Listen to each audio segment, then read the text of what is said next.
Mathematics teaching learning can be enhanced using different strategies. Origami is an art of paper folding. Paper folding can be used to make and explore various geometrical figures.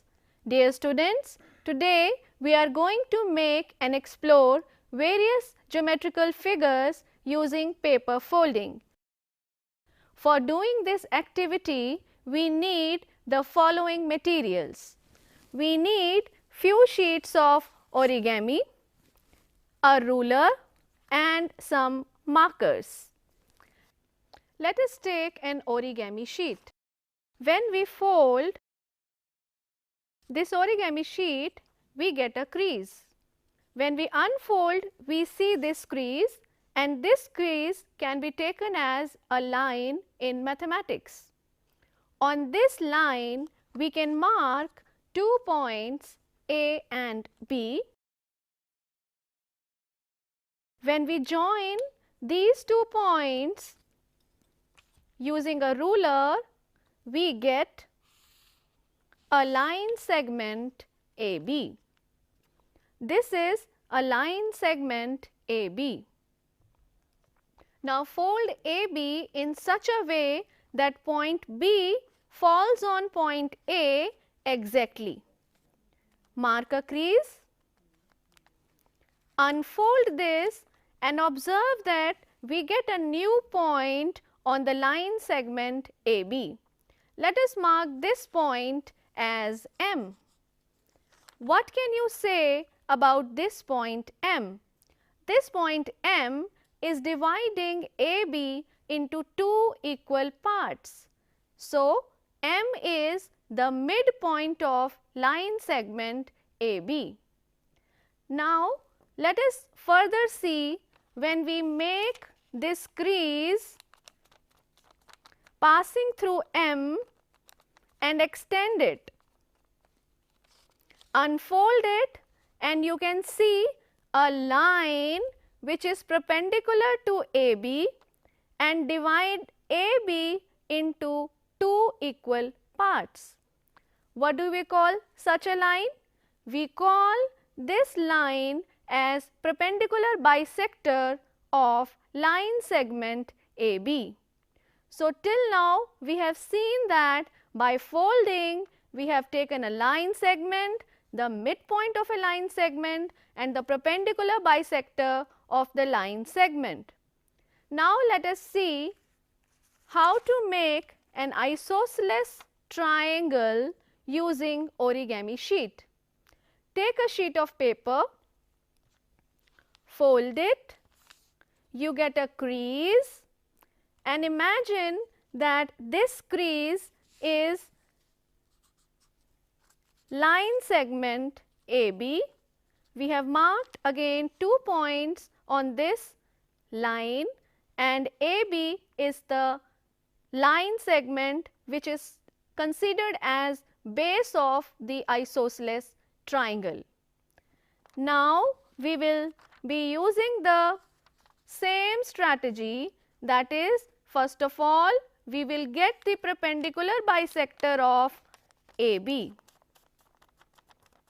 So, we have got another crease which is perpendicular to line segment AB and this crease is dividing AB into 2 equal parts. Now, you know the geometrical result that any point on the perpendicular bisector of a line segment is equidistant from the end points. So, let us see here, we have a line segment AB. Let us draw this line segment AB. This is the base of isosceles triangle. This crease, the second crease, is perpendicular bisector of line segment AB.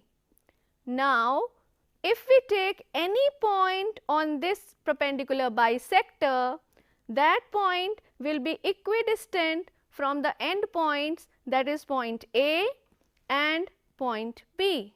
So, let us mark a point P on the perpendicular bisector. P is a point on the perpendicular bisector.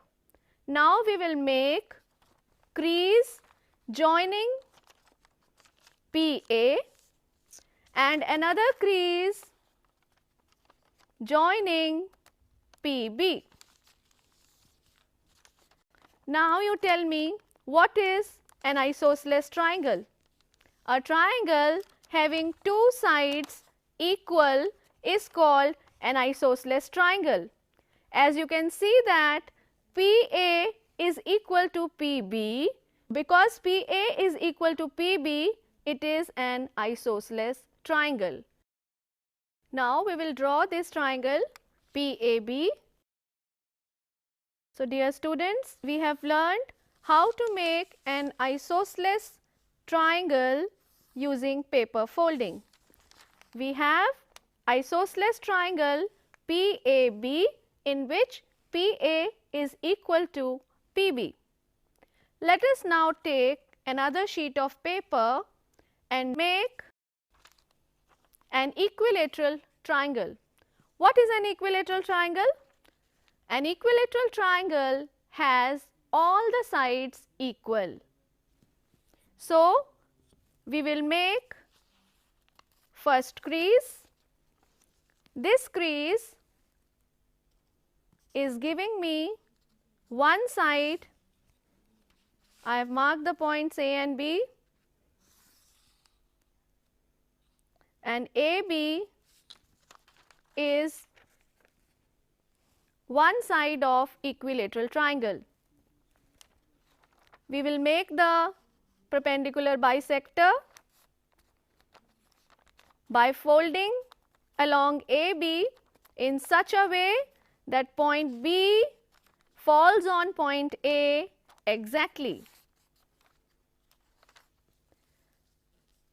Now, in an equilateral triangle, all the sides are equal, and we know the property of perpendicular bisector of a line segment, that any point on the perpendicular bisector is equidistant from the end points of the line segment.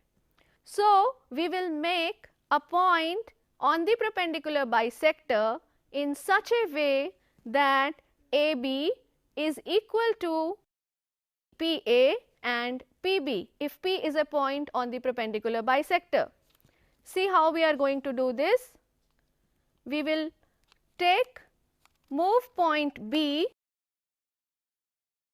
on the perpendicular bisector and mark a point on the perpendicular bisector such that PA is equal to AB. Now you know that any point on the perpendicular bisector is equidistant from the end points. So, PA will be equal to PB and PA is equal to AB. So, all the three sides will be equal. So, let us make crease joining P and A, another crease joining P and B. You can see that we have a triangle PAB such that PA is equal to AB is equal to PB. Now, on the crease you can draw this triangle. In triangle PAB, all the sides are equal, so it is an equilateral triangle. Now, let us see how to